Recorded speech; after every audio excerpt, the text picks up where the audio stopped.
Welcome to Healing One Square at a Time, a healing bingo board journey with me, Ivy Watts. A journey where I am reclaiming my power, rediscovering self-love, and finally choosing me, using activities on a healing bingo board that I've created, ranging from buying myself flowers every month, journaling every day, to attending comedy shows and concerts solo. Through personal stories, reflections, and practical insights, I'll help you to stop seeking validation from others and start giving yourself the love and care you truly deserve. Together, we'll explore ways to validate ourselves, heal emotional wounds, and embrace the joy of dating ourselves before looking for love from others. Subscribe for inspirational content, tips to create your own healing bingo board, and encouragement to take the first step toward a more empowered life where you love yourself completely and authentically. It's time to heal, one square at a time. Today we're talking about one of my favorite activities that I've done so far, and this was the activity of going to a comedy show alone. Whew, the idea of this gave me so much anxiety. I have done things by myself before. I travel alone for work a lot, right? So I've gone to restaurants alone, I've gone to restaurants alone. I think that's the extent of it. But I've never gone to like a social event alone. And so this was really, really intimidating for me. When I got there, I sat in the second row. I said, I kind of blend in back here. No one's gonna really see me. But I had this inner voice inside of me and up here, in both places, my heart and my head, that kept telling me to go all in. I was sitting there and I'm like, something keeps telling me to go all in, go all in. Like, you're doing this, you went to a comedy show alone, go all in. I'm texting my friend, like, should I sit in the front row? Like, my body keeps telling me to go all in, but it just feels like a big step, like I'm scared. And there was a seat right in front of me that was like, it was like calling my name in that front row. And again, I just kept hearing, if you're gonna do this, you gotta go all in. So I picked up my purse and I scooted up to the front row, and there was one group on one side of me, and then I left one seat in between us, and then there was another group on the other side of me, and I left one seat in between, and I just kind of sat down and awkwardly said hello. And then I was like, okay, well, I'm here, I'm gonna do this. I could not get out of my head. The whole time, well, most of the time, I was thinking to myself, everyone's probably looking at me, like, why is that girl here alone? Like, I was in my head about it. I could not get out of my head thinking that everyone was thinking about me. So before the headliner, Tony Rock, came out, there was two other comedians.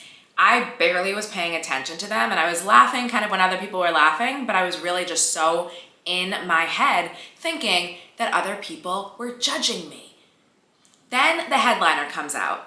And I was like, okay, well, I've made it through the first two comedians. Nobody's called me out, so that's good. Because usually when you're in the front row, if you've been to a comedy show, like, you're gonna get called out if you're in the front row. You become part of the show, depending on the comedian, more or less. But Tony Rock comes out, and immediately, the second he walks onto the stage, we make eye contact.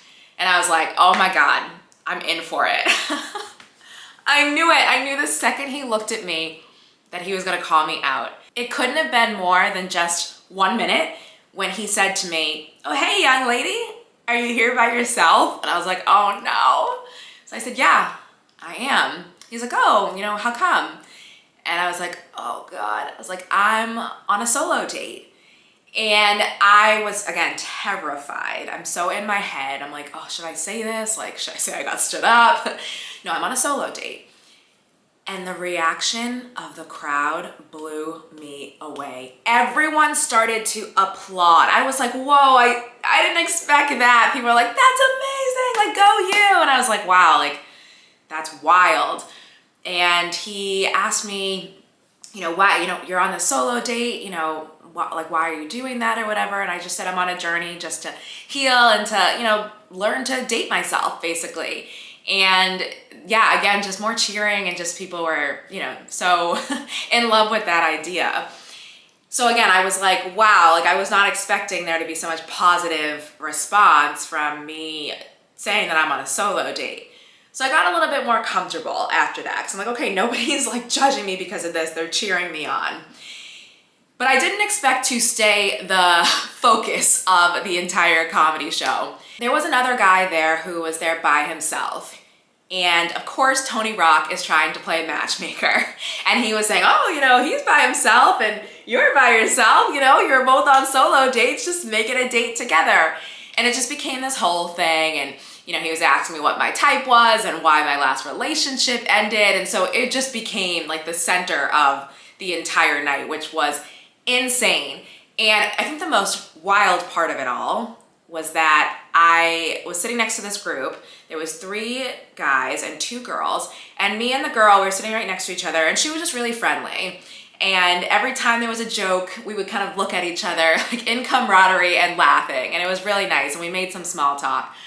And at the end, I said, you know, thanks so much for a good night or whatever to them, like have a great night. And then I was getting ready to leave. And as I was leaving, this group of girls and guys, they were like, oh, what are you doing on Friday? You should come with us to this event. And I was just blown away because I had no intentions of even sitting in that front row. My only intention was to go to a comedy show by myself because it's something I would have never done before. And now I'm making potentially new friends from it. Like, what? And in addition to that, people stopped me before I left and they said, you were that girl sitting up in the front row, right? And I was like, yeah, that was me. And one woman said something that I'll never forget. She said, I give you an A+ for that. You are so inspirational and it really just inspires me to do the same thing for myself. And I just, again, was just blown away. Like I had no words and I'm like getting a little emotional thinking about it and remembering it because it just speaks so much to what happens when you trust that inner voice that tells you to go all in. And I think why it makes me emotional is because I spent most of my life not trusting my inner voice.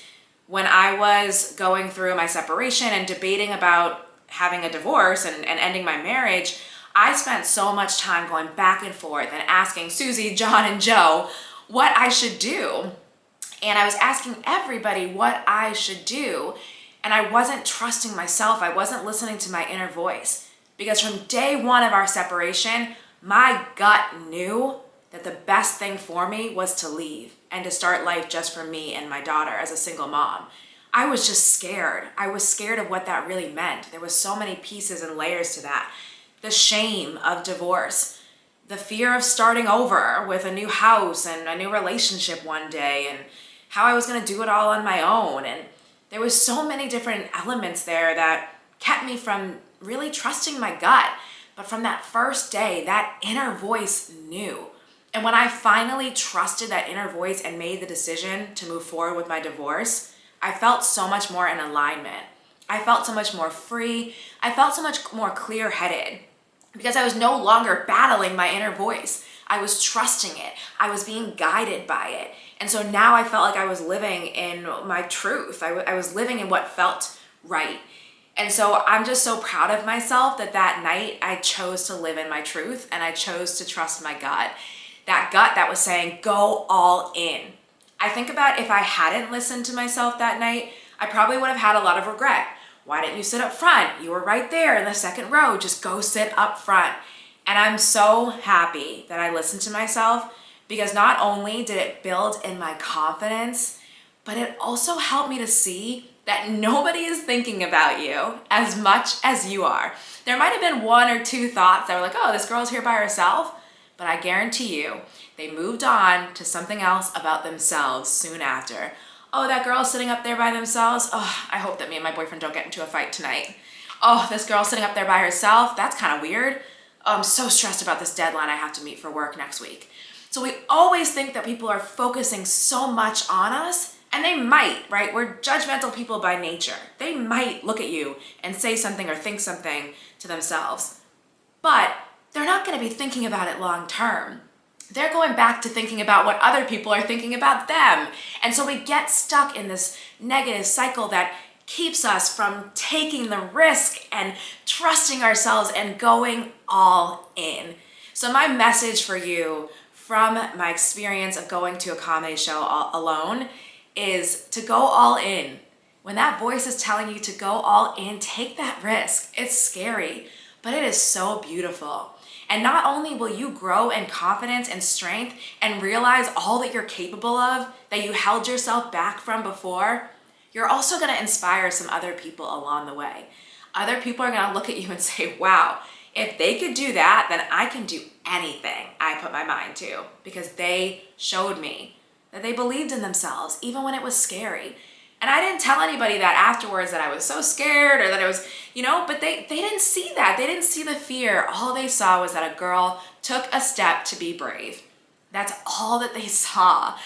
And it's so crazy how I spent so much time, the first 20 minutes of the time that I was there, over analyzing what people are thinking instead of just enjoying the moment. But I'm so happy that Tony Rock made me the center of his show, because I think it was meant to happen, right? It was meant to happen and align that way for me to see, like, you did the best thing possible for yourself that night and you trusted yourself. That's the most important thing. And because of that, look at the confidence that you grew, and look at how much you reminded yourself that nobody's thinking about you as much as you're thinking about you and obsessing over what other people are thinking about you. People are gonna think and judge no matter what you do. So why not just go all in and trust yourself and do what feels authentically right for you? Because at the end of the day, you're gonna have to sit back and think about what you did and didn't do. And so when you have the choice, why not just do? Why not just go and try and take that risk, and even if it feels uncomfortable or challenges some of your fears or makes you second guess yourself, do it. You never know the beauty that's gonna happen on the other side, the growth that's gonna happen on the other side. And it's one of those moments I can look back now and I say, wow, if I can go to a comedy show by myself and sit in the front row and become the center of an hour-long comedy show, I can do anything. Like, I could do anything. And that's the mindset that carries me through. So remember, go all in, take the risk. That was definitely my most fun and most confidence building activity that I've done so far. As you can see on both of my healing bingo boards, I still got a long way to go. Admittedly, life has not been linear and great right now. And I am in a situation where I'm not trying to spend a lot of money for various reasons, and trying to make it by as a single mom. Was never wanting to be in this position of struggling financially as a single mom. But where I'm at, I'm not trying to spend a lot of money, so some of these activities are on pause, but I am doing some other things like journaling every day, dancing every day, talking to my mom in heaven every day, reading. And there's some things that, like, I want to do more of, but the weather's not nice here in Boston either, so that's kind of prohibiting. But that's just me with my limiting beliefs right now. All that to say is I'm still healing. I'm still doing this journey. It just looks a little different right now, and I will get back on track because I know I can do anything. So we got lots more to do. We got lots more work to do. So maybe I'll have a new favorite. I think that's the point of what I was saying. Maybe I'll have a new favorite coming up soon. But until then, I have my Take What You Need bowl. And so I'm going to pull a quote and we'll see how it resonates today. Let's see if I can pull one out. They're also like stuck in here together. It's like the smallest bowl for like a million quotes. All right, let's see. Okay. Reaching the finish line might be the end of one chapter, but it's also most likely the beginning of the most beautiful one you could have ever known. I think that's a really beautiful way to kind of wrap us up, because I talked about how I was really hesitant to end the chapter of my marriage because of the fear, the shame, the judgment. I mean, even like my dad and family members couldn't even say the word divorce. It was the D word for the longest time. It's a whole other conversation, but you know, there was so much shame around it. And I think reaching the finish line of that was the end of the chapter. I mean, it was the end of my marriage, and that, I mean, I still interact with him as a co-parent, but it's also the beginning of the most beautiful one I could have ever known. Being a single mom is so challenging, but it's so beautiful in so many ways as well. And since getting a divorce, I've bought my own house, which is our safe haven, and it's a beautiful space. And I think I'm living a life now that doesn't look anything like I could have ever imagined it to, in a way that, like, I never wanted to be a single parent. I never wanted to be divorced, but it's so beautiful too. And I look at all the strength that I've cultivated because of all the hard times that I've been through. And I look at the growth and the way that I'm able to self-reflect, right? I think I've never really been able to self-reflect as much as I am right now, and that just shows so much growth and strength for me. And I think that's why I'm starting and been on this healing bingo board journey. So I just want you to know that if you're reaching the finish line right now, if you are reaching the finish line of a relationship that's ending, or a job that you no longer are in, or a project that you worked really hard on, or maybe you're experiencing a lot of grief or loss in your life right now, whatever finish line it is that feels really heavy right now, just know that on the other side of that finish line, there's another start line.